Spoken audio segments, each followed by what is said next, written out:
Namaste, aloha, my name is Janapati Das, and welcome to the Bhagavad Gita as it is class. Please accept my respects, everyone. Let me offer my obeisances to Srila Prabhupada, Jagadguru Siddhaswarapananda Paramahamsa, my life and soul, and pray for his continued mercy upon me.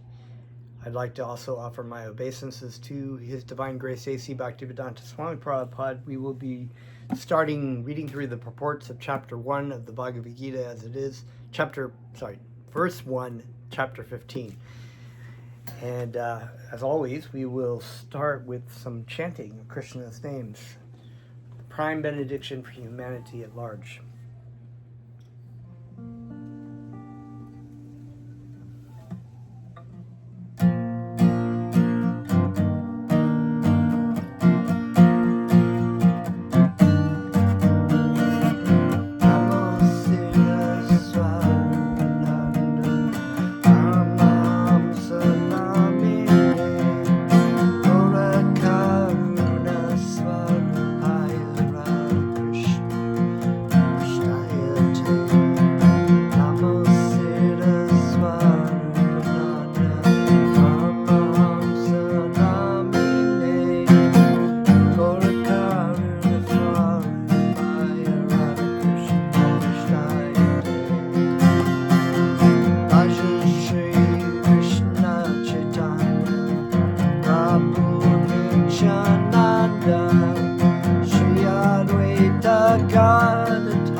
Namo Siddha Swarupananda Paramahamsa Namine Kodakaruna Swarupaya Radha Krishna Prasayate. I was born in the darkness of ignorance, and my spiritual master opened my eyes with the torch of knowledge. I offer my respectful obeisances unto him. So, welcome back. We are starting. We had read through chapter 15, entitled The Yoga of the Supreme Person.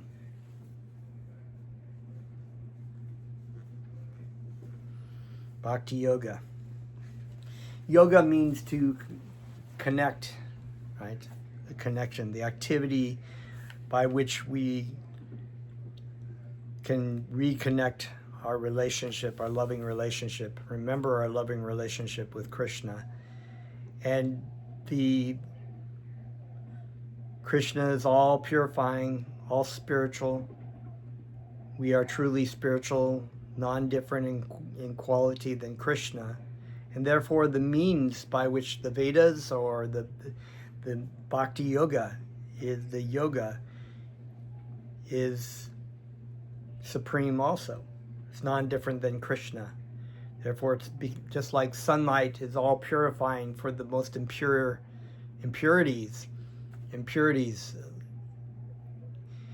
You know, like you have, for example, the dogs. We have dog issues and chickens and whatever, and they're shitting everywhere. So a dog lets a big shit on the ground, and ideally the owner is supposed to go up and pick them up and take it with them. But sometimes they don't. They don't know their dog's shitting on the ground. So it's an attractor for bacteria and disease and whatnot. But if that poop sits out in the sun long enough, it'll start to change color. It'll start to harden up. And eventually the sun will purify all the impurities. So the yoga, Krishna, being non-different than the process of Bhakti Yoga, the love for Krishna, love for Krishna is all purifying because it comes from Krishna. And therefore any impurities that we have cannot stand under the sun of Bhakti Yoga. Text 1, Sri Bhagavan Uvacha, Urdhva Mulam Adaha Shakam, Ashvatam Prahur Avyayam, Chandashami Yashya Parnani, Yashtam Veda Sa Vedavit. Sri Bhagavan Uvacha, the Supreme Personality of Godhead, said, Urdhva Mulam, with roots above, Ada downwards, Shakaham branches, Ashvatama banyan tree, Prahu said, Avyayam eternal, Chandashami Vedic hymns, Yashya which, Parnani the leaves, Yaha anyone, Tam that, Veda knows, Saha he, Vedavit the knower of the Vedas. I'm trying to see, okay, yeah, here's the picture of, they have a drawing in here of this banyan tree. Give a good look at it. Yeah, you can see its roots are going upwards and the leaves are going downwards. And we're going to actually read that. The Blessed Lord said, there is a banyan tree which has its roots upwards and its branches down, and whose leaves are the Vedic hymns. One who knows this tree is a knower of the Vedas. So the banyan tree, the holy fig tree, the banyan tree, we have these in Hawaii too. They're just these massive, old and very auspicious trees. And if you see them, they have like very big base, and they have their leaves up, but they also have these roots that come down and go into the ground. You know, they come off from the branches. They're pretty massive, and they're very auspicious trees, and they're very valued also here in Hawaii, considered very sacred to the native Hawaiians. And so here they're talking about the banyan tree of the material world. In other words, everything is kind of flip-flop, you know. The roots are going upward and the leaves are going downward in this case. And Krishna is talking about the banyan tree, that the leaves are like the Vedic hymns. And one who knows, understands this tree is a knower of the Vedas. And we're going to get into this, basically this analogy of the banyan tree and what it means. After the discussion of the importance of Bhakti Yoga, one may question, what about the Vedas? It is explained in this chapter that the purpose of the Vedic study is to understand Krishna. Therefore, one who is in Krishna consciousness, who is engaged in devotional service, already knows the Vedas. So Bhakti Yoga is the cream of the Vedas. The Vedic system is very, as we've already kind of like gone into, is a very elaborate and very complex system to basically help elevate society to come to the point of Krishna consciousness, and that is the purpose of the Vedas. But without the proper understanding of really what the Vedas are, you can get kind of lost in its complexity, just in the same way that many Brahmanas became kind of puffed up because they were like, well, we're the Brahmanas and we're the key to the Vedas, or the Pharisees who were the key in the Torah. They missed the essence of the Torah. They missed the essence of the Quran or the Bible or the Vedic system, the Vedas. What is the core?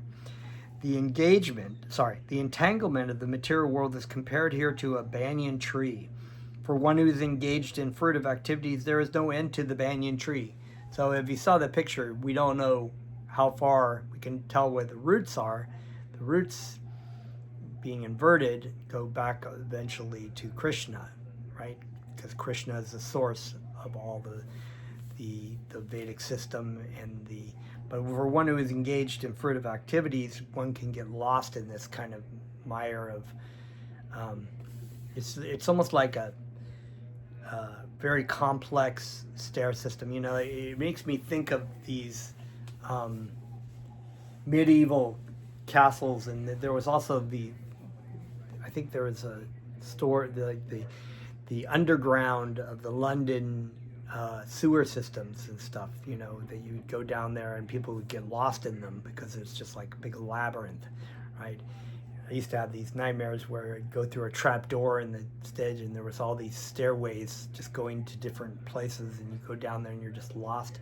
Same thing as like the caverns, the cavern of the material world. You can go through caves and get lost, and you think they go left, they go right, they go straight, wherever you go. And if you don't have a torchlight or a knowledge of knowing the way out, or a guide who can guide you through this labyrinth of life, then you'll just be tripping around, going from left to right through these tunnels, never really finding your way out of it. The tree, here we go. For one who is engaged in fruitive activities, there's no end to the banyan tree. He wanders from one branch to another, to another, to another. The tree of this material world has no end, and for one who is attached to this tree, there is no possibility of liberation. So if you're attached to the tree, the material world, there is an endless amount of ways and means to try to, if you're attached to it, you're going to stay in it, and there's no way out. There's no way to actually get out of that situation save the essence of the Vedas, which is Krishna consciousness. The Vedic hymns meant for elevating oneself are called the leaves of this tree. The tree's roots grow upward because they begin where Brahma is located, the topmost planet of this universe. If one can understand this indestructible tree of illusion, then one can get out of it. So we understand that the creator of the universe is Brahma.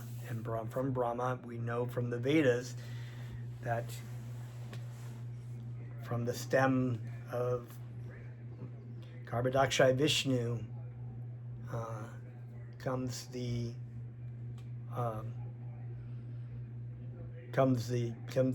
creator, Lord Brahma, to create the material world. But Brahma is not the topmost of all.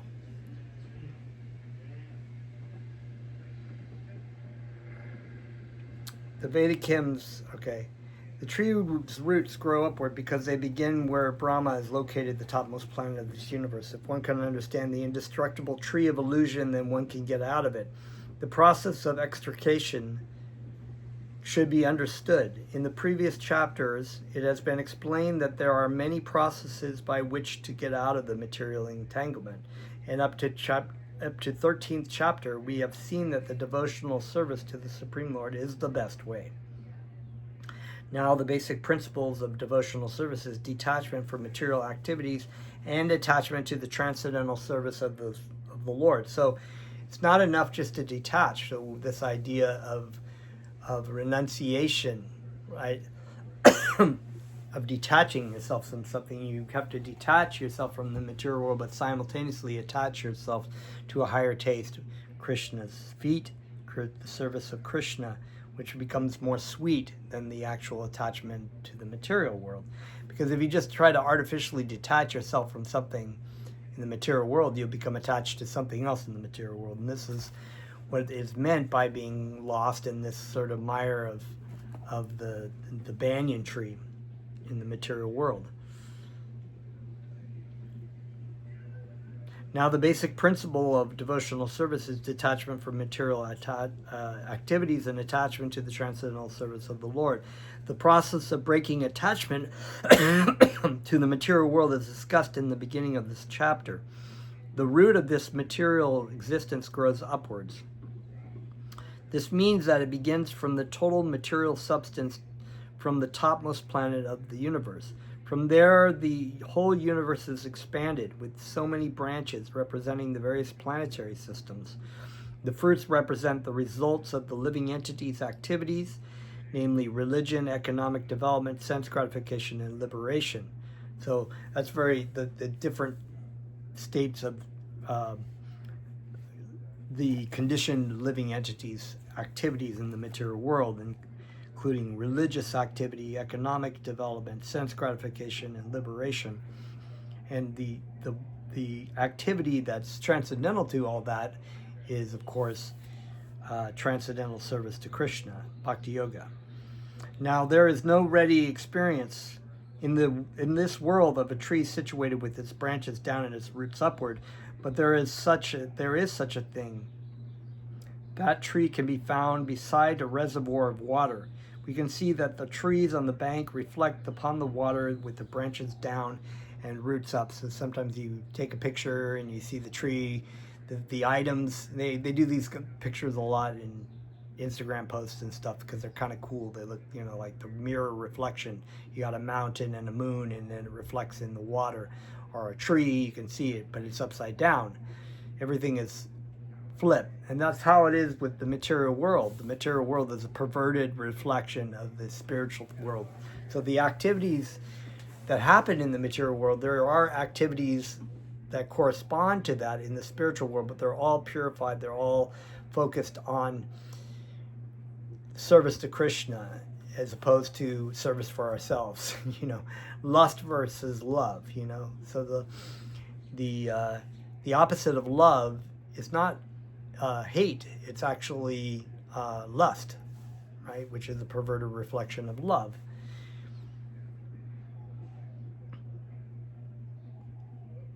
In other words, the tree of this material world is only a reflection of the real tree of the spiritual world. This reflection of the spiritual world is situated on desire, just as the tree's reflection is situated on water.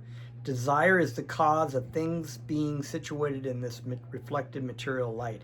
One who wants to get out of this material existence must know this tree thoroughly through analytical study. Then he can cut off his relationship with it. This tree, being the reflection of the real tree, is an exact replica. Everything is there in the spiritual world. The impersonalists take Brahma to be the root of this material tree, and from the root, according to Shankar philosophy, comes Prakriti, Purusha, and then the three gunas being goodness, passion, ignorance, modes of material nature. Then the five gross elements, Pancha Mahabhuta, right? Earth, water, fire, air, ether. And the 10 senses, Dashadendriya, mind, etc. So we actually discussed this in the last chapter. The ear, the nose, the tongue, the genital, hearing, I can remember all of them, tasting, touching. In this way, they divide up the whole material world. If Brahma is the center of all manifestation, then this material world is a manifestation of the center by 180 degrees, and the other 180 degrees constitute the spiritual world. The material world is the perverted reflection, so the spiritual world must have the same variegatedness, but in reality. So variegatedness means diversity, right? The diversity of things, We have love, we have friendship, we have, devotion to God. We have things that are in this material world, but everything is spiritually purified. Everything is not contaminated by the material energy. In other words, giving us the illusion that we are the center of the universe, instead of the servant of Krishna, who is the center of all.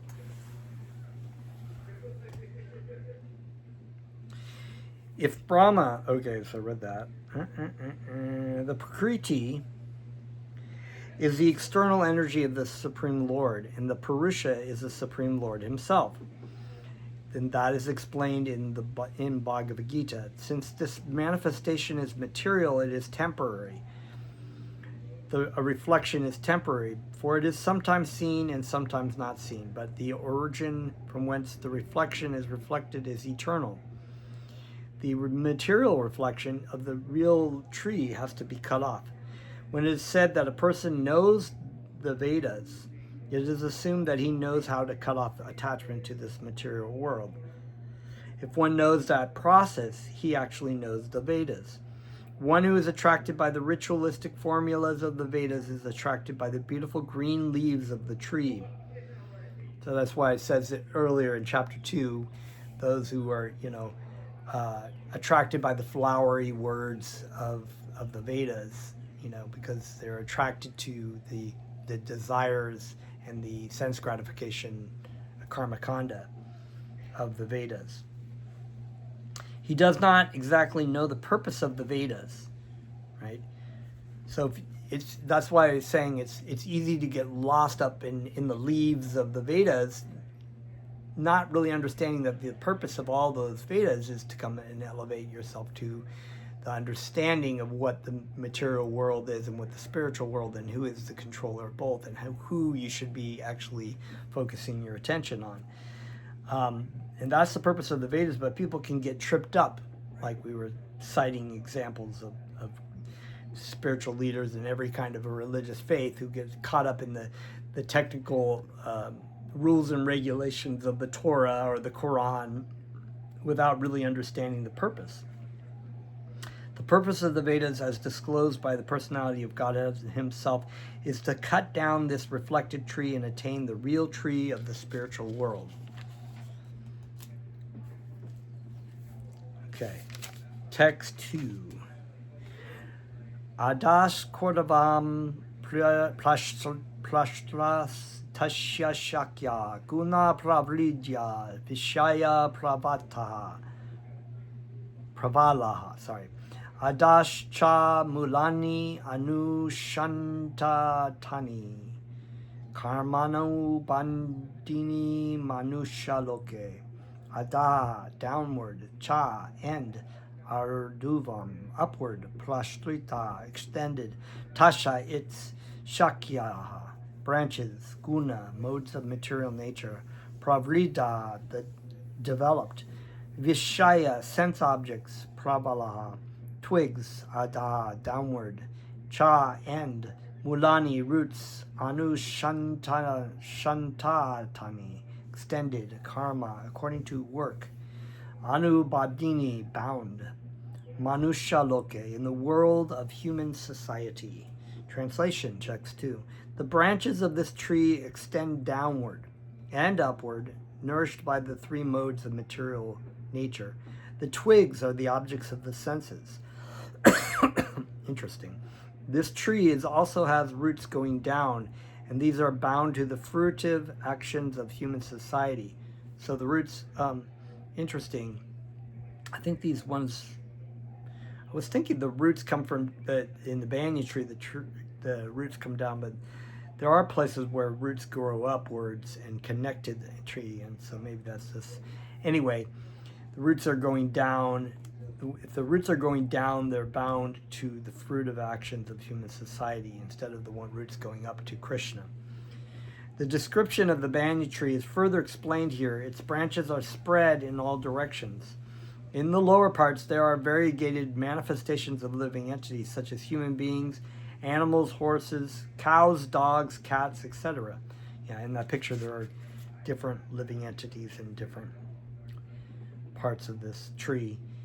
They are situated in the lower parts of the branches, whereas the upper parts are the higher forms of living entities, the demigods, Gandharvas, fairies, and many other higher species of life. As a tree is nourished by water, so this tree is nourished by the three modes of material nature. Sometimes we find that a tract of land is barren for want of sufficient water, and sometimes the tract is very green. Similarly, where the modes of material nature are proportionately greater in quantity, the different species of life are manifested in that proportion.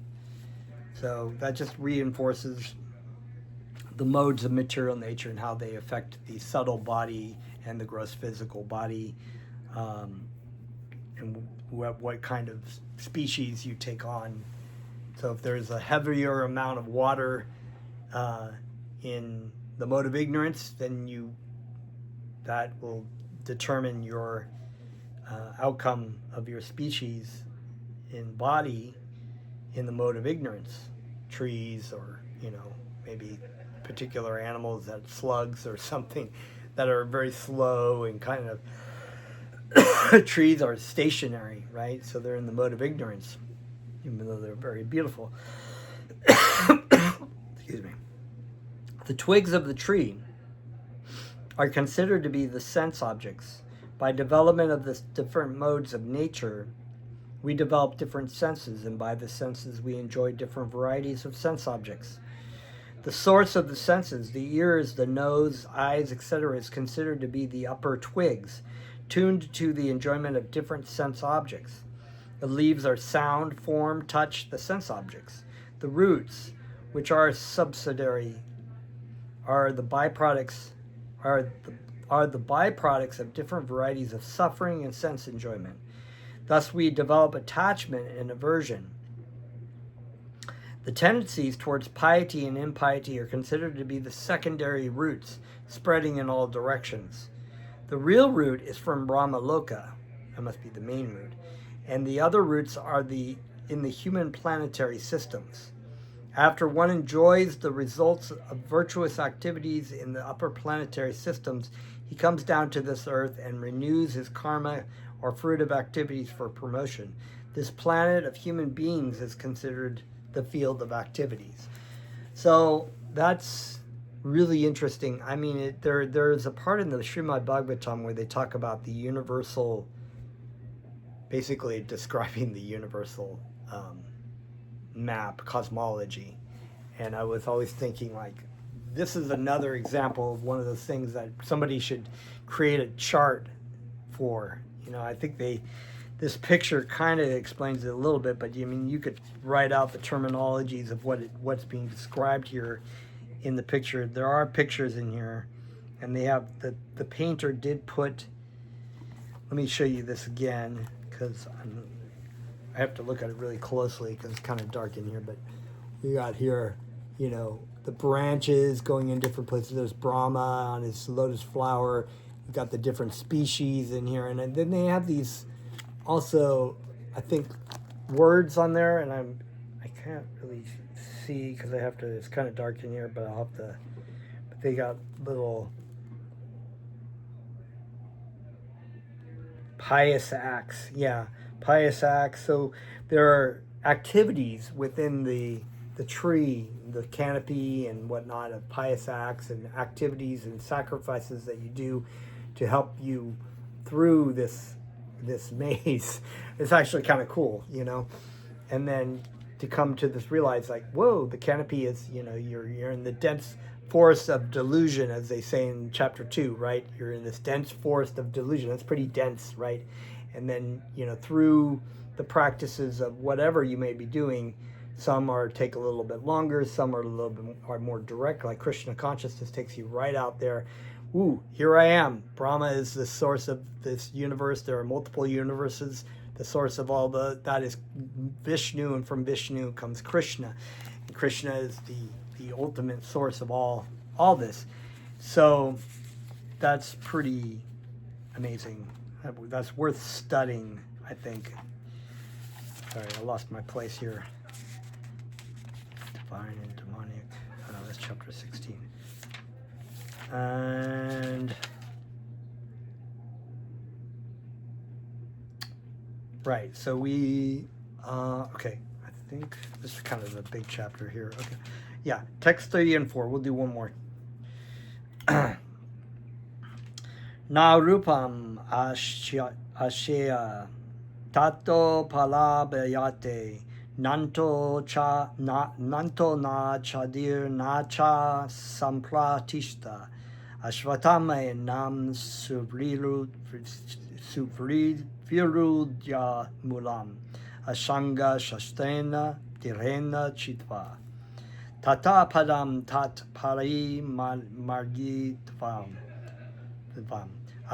Yashmin gata na niranti bhuyaha tam eva chadyam purusham prapadye yata praviti prashtrita purani.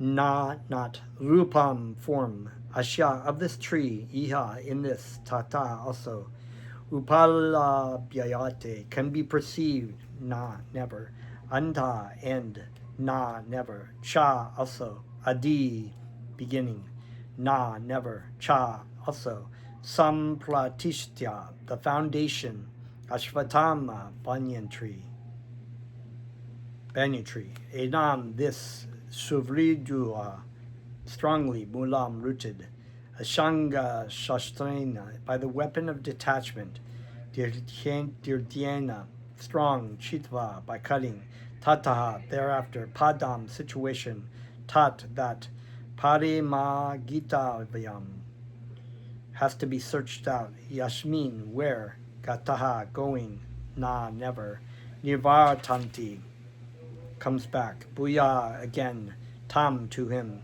eva, certainly, cha, also, adyam, original, purusham, the personality of Godhead, prapadye, surrender, yataha, from whom, pravriti, beginning, prashtrita, extension, purani, very old. Translation, text 3 and 4. The real form of this tree cannot be perceived in this world. No one can understand where it ends, where it begins, or where its foundation is. But with determination, one must cut down this tree with the weapon of detachment. So doing, one must seek that place from which, having once gone, one never returns, and there surrender to that Supreme Personality of Godhead, from whom everything has begun, and in whom everything is abiding since time immemorial. Purport. It is now clearly stated that the real form of this banyan tree cannot be understood in this material world. Since the root is upwards, the extension of the real tree is at the other end. No one can see how far this tree extends, nor can one see the beginning of this tree. Yet, one has to find out the cause. I am the son of my father is the son of such and such a person, etc. By searching in this way, one comes to Brahma, who is generally generated by the Garbhodakshay Vishnu. Finally, in this way, when one reaches the Supreme Personality of Godhead, that is the end of research work. So it's not like who created God. Nobody created God, okay? So this is this stupid atheistic, well, so-and-so created so-and-so, who created God, you know? God is God. God is supreme. You can't go beyond that. One has to search out the origin of that tree, the Supreme Personality of Godhead, through the association of persons who are in the knowledge of that Supreme Personality of Godhead, aka spiritual master, right? The devotees of Krishna who teach you, who come with the torchlight of knowledge into the cave, this maze, says, I know the way out, follow my torchlight.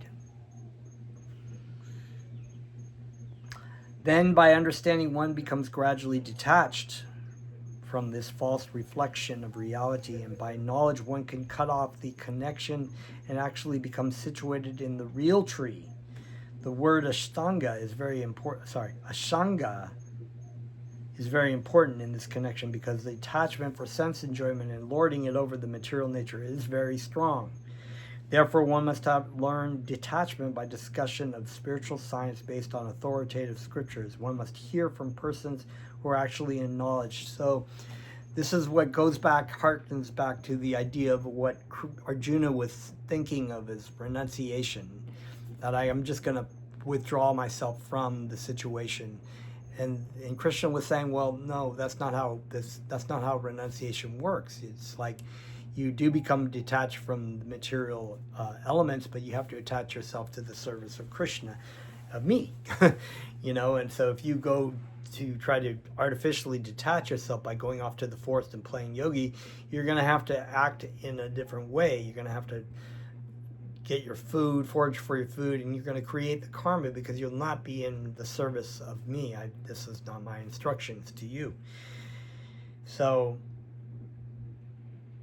it's understood that trying to take yourself out of the material world by your own strength is impossible.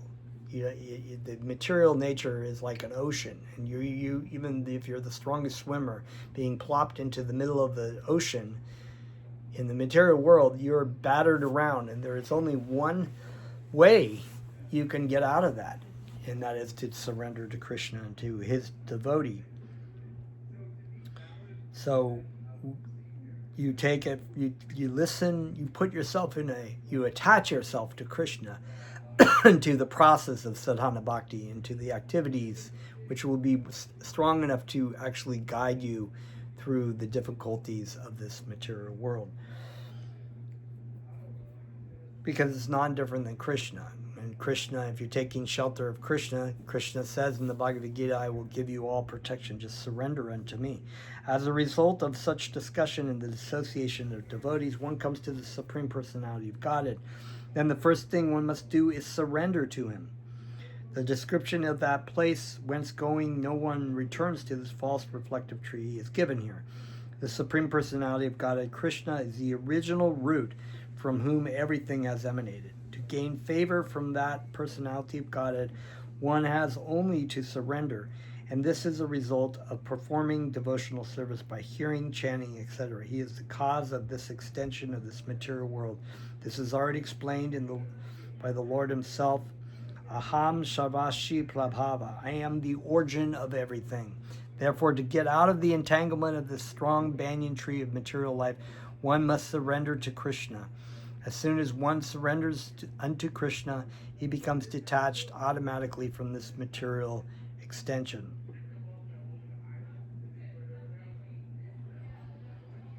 So, yeah, basically it's pretty self-explanatory that, Krishna is going through kind of fine combing, explaining all the details of everything, which is very important to understand in knowledge.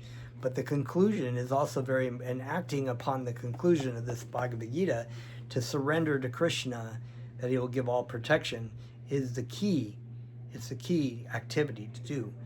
And the knowledge that surrounds that, you can understand, okay, this is what's going on. This is what's going on really in the material world. I will not find happiness. I am not my material body.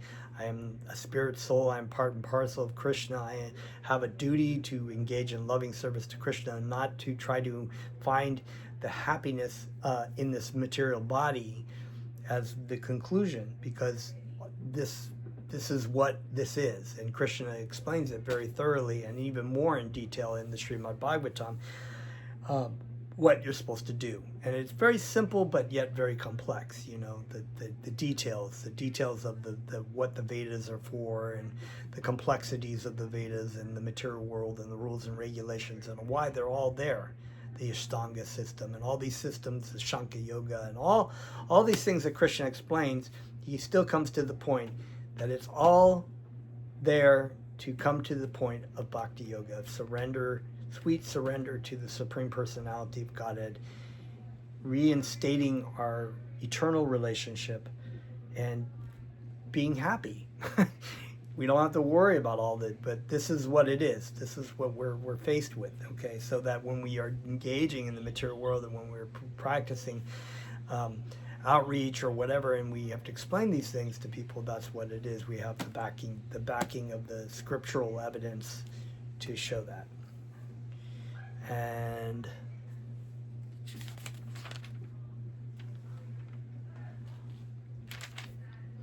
we'll go on to text 5. Nirmana moha jita sanga dosha, adhyatma nicha vinivrita kamaha, davandavar vimuktyaha sukha dukkha samganar, gachanti amujya padam avayayam tat. Near, without, mana, respect, moha, illusion,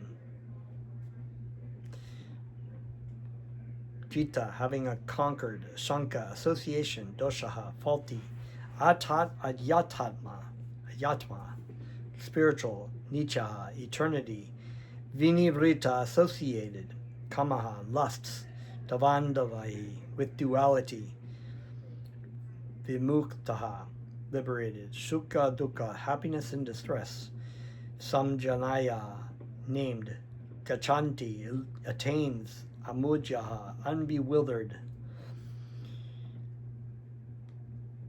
padam, situation, avyayam, eternal, tat, that. So that's very interesting. So unbewildered is amujyaha, which mujja means like the foolish people, right?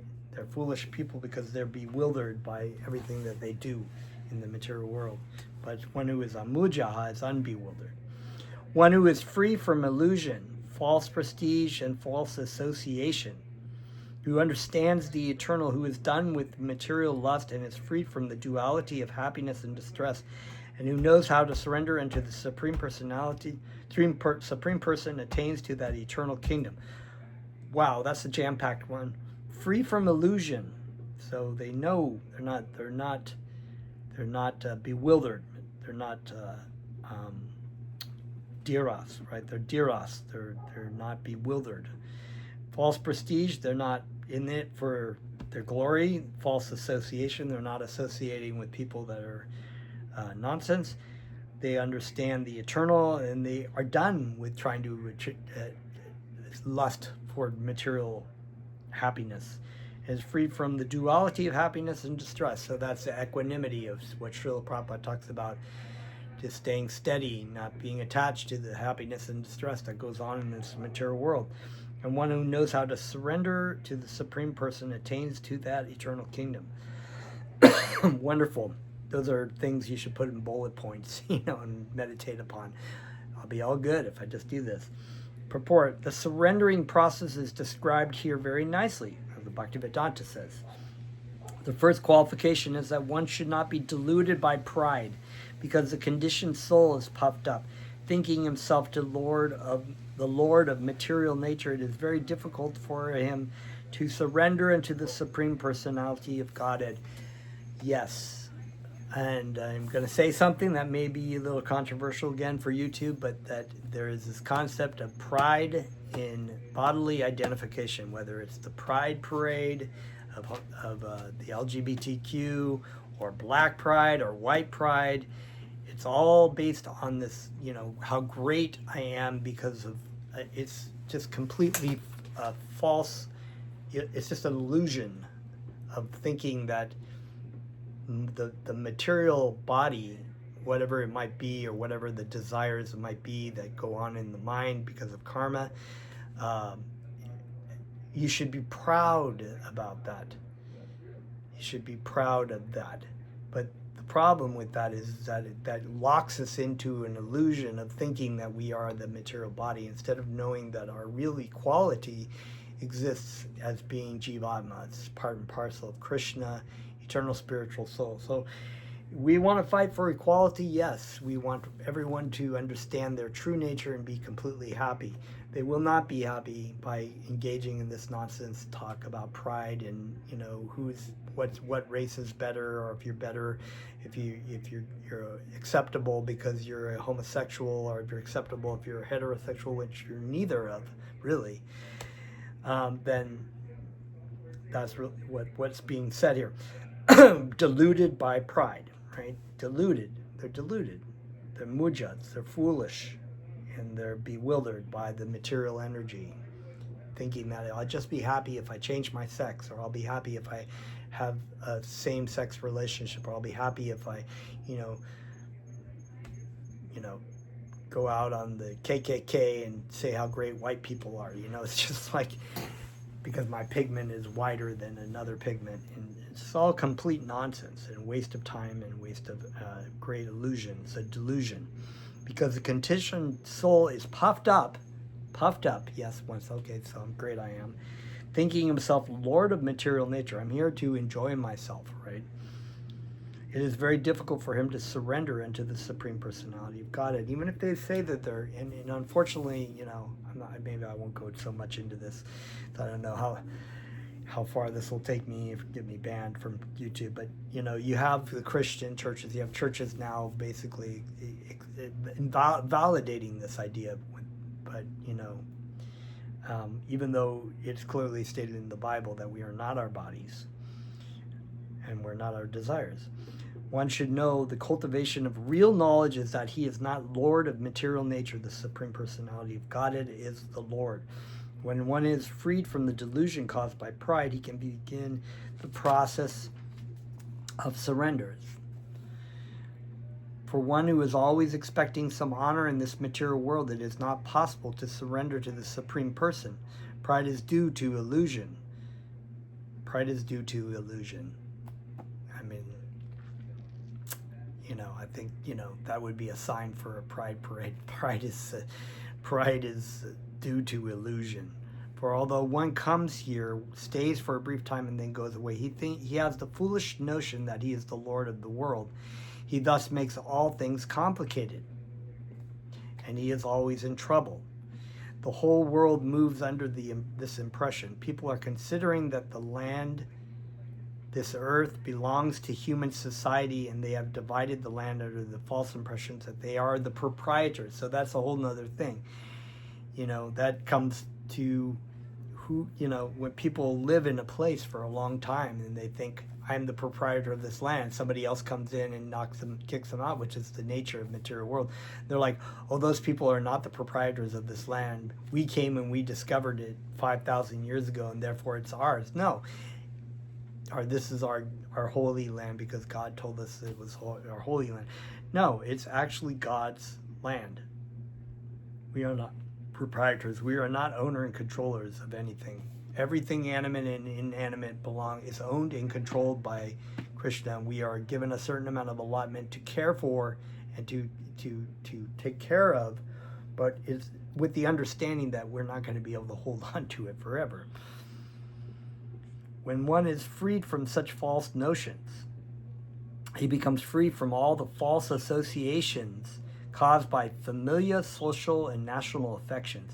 These fake associations bind one to this material world.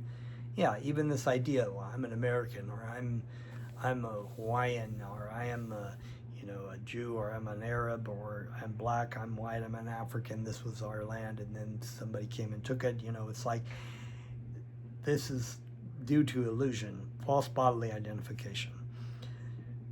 The fake association, after this, these fake associations bind one to this material world. This is what's keeping us in this tree of the banyan tree, right?